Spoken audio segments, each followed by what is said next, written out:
So Lauren Boebert got her ass whooped today. Lauren Boebert got her ass whooped. So Lauren Boebert, the debates are going on in Colorado right now for the primaries, and Lauren Boebert obviously was there because she's a candidate, and they put hands on her, verbally put hands on her. Lauren Boebert was confronted about two things. Number one, the theater incident. Number two, the fact that she has a really spotty record of passing legislation, as in barely, if any, at all. They confronted her about the fact that she had actively voted against legislation that would have benefited people within her district, within her state, and then took credit for it happening under her election, under her place in office. Oh, well, when I was in office, this happened, that happened. Well, ma'am, we know that you actively voted against these things, and now it's time to confront you. So, we're gonna watch what happened to Lauren Boebert. It's not pretty. It's kind of some of it is really like awkward and cringe, but we're gonna get through it together. It was about the softest reference that he could have made, but do you want to talk about the theater thing? Sure. So, Kyle, I certainly have owned up to my night out in Denver, and you know I've gone on that public apology tour, and I'm grateful for the mercy and grace that has been shown. But I'm not going to continue to live life in shame and be beat up by this. And you know, I would like to go back to my legislative record for just a second. We're not going to do that. You had plenty of time to answer the question. You chose not to. Sure. That's fine. I just want to make sure. And you have apologized for the theater incident. I certainly have. And I just want to make sure. Did you apologize for the behavior that went on with you and your date and the vaping, or did you apologize? Or pardon me. Or did you apologize for lying to voters about what you did that night and the disrespect that you showed to service workers that night? What specifically were you apologizing for? I don't believe there was disrespect. There were things that were absolutely taken out of context. There's video of your interactions with service workers. I'm asking, right, are you apologizing for the lying to voters, that I flipped someone off, and I did not. So, I mean, I think it's been very mischaracterized. Let's check in on our good friend Lauren. Let's see what happened. What did you do? What did you do to make them niggas mad? Asked her to stop vaping, and Boebert refused. Her one-woman show continued, taking flash photos, raising her hands and dancing, often the only one clapping or standing up in the crowd. Boebert occasionally took a break from being disruptive to enjoy the company of her male companion. He briefly had a grasp on the situation before ushers returned and told Boebert she had to leave.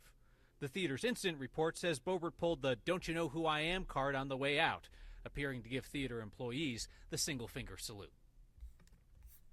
Lolo, why'd you lie? We got you on camera. Why'd you lie? These things happen. You know, sometimes people wild out in theaters and get their titties touched up on, and sometimes they get kicked out, and sometimes they flip the middle finger at the staff. It happened to you, so I guess it happens to some people, but like Lauren Boebert, like, why say you didn't do it? Like, just say, hey, look, guys, like, dark time, did something I regret, not cool with it, I'm past that, moving forward. Being disrespectful to service people pisses me off. It's one thing to behave in a rude, loud, and disruptive way in a venue. It's another thing to be incapable of humbling oneself when being asked to leave, accepting the fact that you behaved in an unproductive way, in a way that is unacceptable for your position, unacceptable for you as an adult, being unwilling to accept that and say, hey guys, you know what, I effed up, my bad, I'm sorry, I will gracefully and peacefully leave the establishment. Instead, you flipped off people working in service, which is just one of the most disgusting things you could do. But it gets worse for Lauren, because then they go in on her legislative-wise. We're going to finish the rest of this up. I'm apologizing for you, Kyle Clark, getting footage and releasing that. And people seeing this in a very private moment. Certainly. It was very important to figure out whether you were telling the truth you just had or an whether a interview public recently with agency was CityCast lying about your conduct. You just Either had way was an very interview with important for CityCast Denver, and you were saying how disgusting it is to record someone without their knowledge. Let's talk about the use of earmarks in Congress. You did that very same thing and released it. Lauren Boebert, you do realize you're at like a public venue. You disrupted the venue, disrupted the event, and were disrespectful to people at the event, and you're a member of Congress. That's not someone recording you without your knowledge. That's you being in a public space and choosing to be disruptive and disrespectful. That's on you. That's absolutely on you. Then it gets even worse, and she's confronted on her legislative incapabilities. Appreciate the opportunity, and I will take this time to ask a question. In my 5 years in the state house, I passed 38 bills signed by the governor in a majority Democrat House and General Assembly.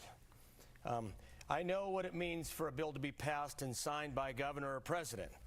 So for Ms. Boebert, how many bills did you prime sponsor? I said 38, I prime sponsored, not co-sponsor, because you can co-sponsor post facto. Anybody can put their name on a bill after it passes.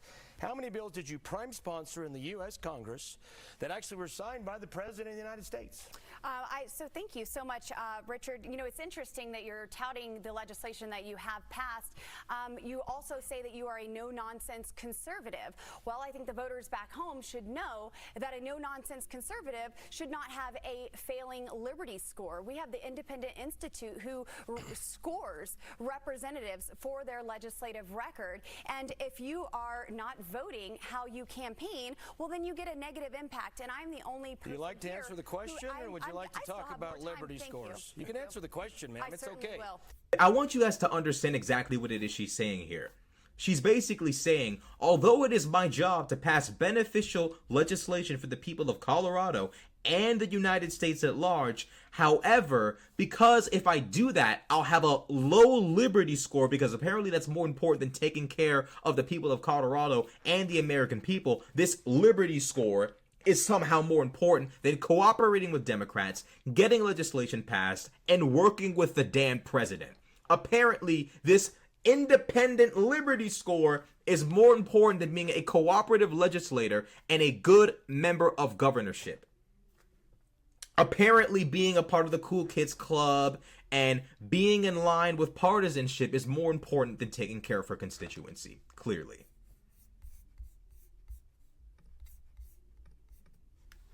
I asked a very specific question. Please answer. One of my favorite pieces of legislation that has been signed into law is my Pueblo Jobs Act that creates at least 1,000 jobs in Pueblo, Colorado.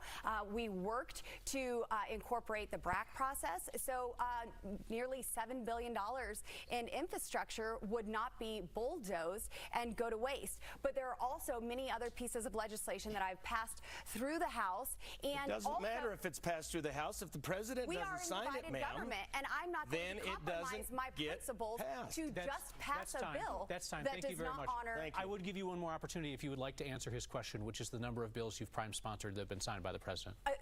So my Pueblo Jobs Act has been signed into law. A number, please. That is one. Got it. This woman sits there and says, I won't compromise my values and compromise this and compromise that. We are a divided country. We're a divided nation, legislatively speaking, because of people like you. Republicans and Democrats don't have a hard time working together. It's that you, MAGA-ite, meat rider, MAGA-ite, you're having a hard time cooperating, with Republicans and Democrats to get legislation passed. You guys are so unruly and so nincompoop in nature that you can't even work with normal Republicans. You have to create this new term, not new term, but you have to use this term to push them away. Oh, the rhinos. You can't even properly work with people in your own party because you alienate them and call them rhinos. Then you sit there and you won't even work with Democrats. We're a divided nation legislatively because of people like you and Marjorie Taylor Greene. And the two of y'all don't even get along anymore because y'all don't know how to act right. Sitting there talking about some, I won't compromise this and I won't compromise that. Man, you had one piece of legislation passed. One that you prime sponsored. One. You've been in there for years. There are scores of politicians in office, legislators in office that have signed more legislation than you, and yet they're less known than you. That's ridiculous. It's sad that we're in this a nation like this where someone who does absolutely nothing can be more famous and more prosperous and more successful than legislators who go into office and get their fucking job done. But that's the nation we live in. Lauren Boebert sits there and I passed my Pueblo Jobs Act, my this, my that. Ma'am, you sat there and derailed scores of legislation and then sat there and took credit for it passing and for voting against it. I voted against the Biden administration and the Uniparty. Oh, and by the way, Now that it's time for me to run for office again, when I was in office, this passed and that passed. It passed because Republicans who had their right mind on screwed straight, they supported the bills you wouldn't support. So you get to take credit for voting against it, making it seem like you're a lone wolf. You're clearing out the establishment, draining the swamp, all that fuck shit, promoting bullshit. Then when it passes and it benefits your constituency, you sit there and play the game of, when I was in office, this happened for Coloradans and that happened for Coloradans. This is the game that MAGA politicians play. And then they have the nerve to sit there and say, oh, we're fighting against the establishment. These politicians, these career politicians don't care about you. And yet, when you look at the careers of people like Marjorie Taylor Greene and Lauren Boebert, it's constantly voting against bills that would benefit their own constituency. And then when it passes, because other Republicans choose to cooperate with Democrats in the Biden administration, and then it passes through, then all of a sudden, well, when I was in office, this was passed and that was passed. It benefited my constituency. And like, it's so sick and twisted that they're able to do this. It's so unbelievably unfair. Boebert is called out for this in this debate, and she has nothing to say. There's nothing she can say. She's called out exactly for this behavior. And I've been saying for a long time, Republicans, y'all can't get away with this forever. You will not get away with derailing legislation forever. Eventually, it will be known that Republicans use a tactic of derailing legislation for their own constituency, for their own people, all in the name of radical, hard, right-wing, MAGA, anti-Democrat, anti-collaboration, anti-cooperation politics. This will be exposed, this will be found, and it will be taken to the forefront. Show of hands, please. Will you participate in the earmark process if elected to Congress?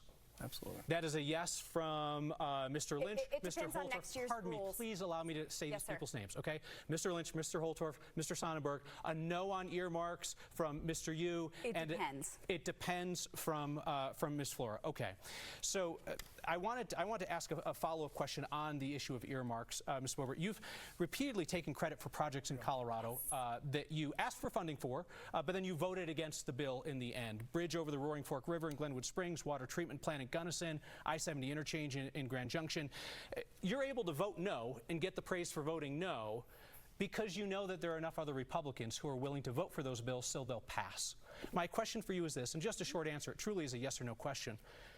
If you were the deciding vote, would you still have voted no and killed all of those projects in Colorado that you now take credit for? Yes, and I would have worked for a process. I would have worked for a process to get those over the line, but I worked to get those in, and I have had over 80 initiatives signed into law through the appropriations process. I appreciate that. I would have worked to get them through. Then why'd you vote no? Like, who says I would have gotten them? I would have done it. I would have did that. You feel me? Like, I would have got the shit done, but goddamn, like, like, what the fuck? Like, I would have done this shit, but, like, what I'm saying? Like, no. You don't get to sit there and say, well, I would have gotten it done, No. You sat there and derailed legislation, and now you want to sit here in front of everybody and say, I was gonna pass it. No. Explain to Republicans and like Trump supporters watching this. I want you to know what your legislators do when they get elected into office. Here's what your legislators do, just like Lauren Boebert. They ask for bills to get passed in Congress that benefit you, and then they vote against those bills. Republicans who are willing to work with Democrats to take care of you guys and make sure that you get what you need, get the bills passed. Then these MAGA Republicans, and they're not the only ones who ask for these bills either. Then these MAGA Republicans sit there and say, under my time in office, this was enacted and that was enacted. You voted against it. I don't give a damn if you ask these people to pass it.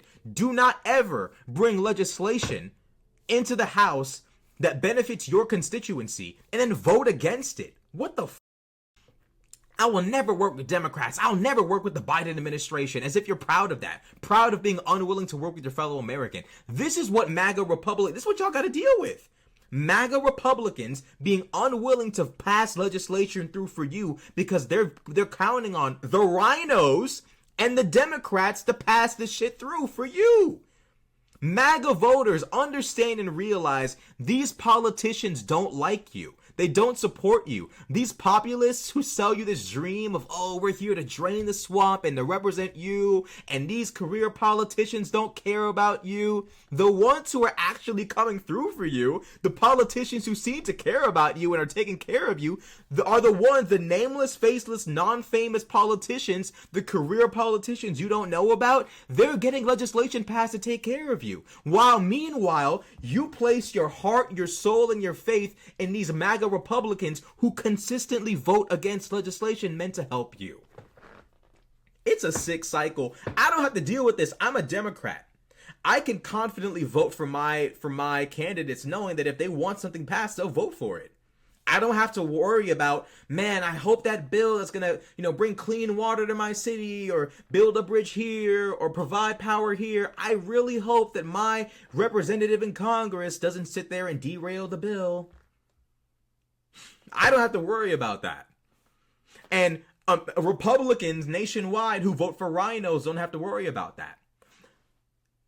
You MAGA supporters have to worry about that. And I feel bad for y'all. I don't hate you guys. I don't believe in hating my fellow Americans. I don't. But it's just a warning to y'all. I'm warning y'all that this is what they're doing to you. Stop falling for it. At the end of the day, Lauren Boebert got her ass whooped. Fortunate, but it is what it is. Let me know what y'all think about this ass whooping in the comment section below. Like, comment, subscribe. I'm out.